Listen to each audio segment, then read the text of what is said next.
नमस्कार. आनंदीस किचनमध्ये खूप खूप तुमचं मनापासून स्वागत आहे.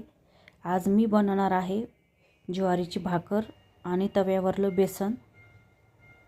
खमंग असं बेसन झटकीपट बनणारं.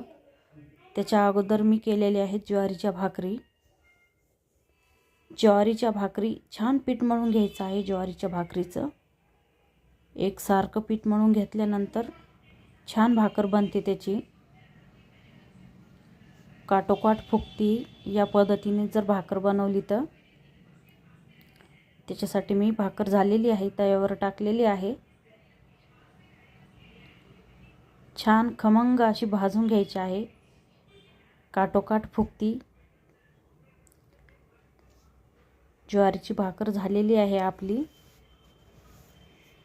छान टम्म फुगलेली आहे. खूप छान लागते.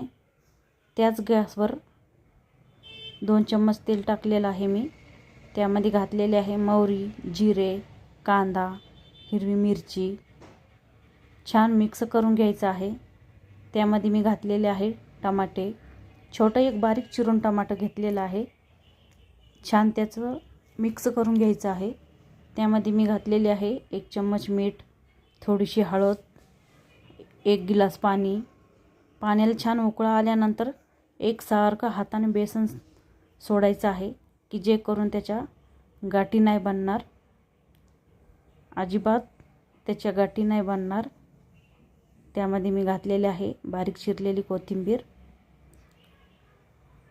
झटकीपट बनणारं बेसन आहे. खूप छान लागते. नक्की तव्यावर बनवून बघा तुम्ही पण. खाण्यासाठी आपलं बेसन तयार झालेलं आहे.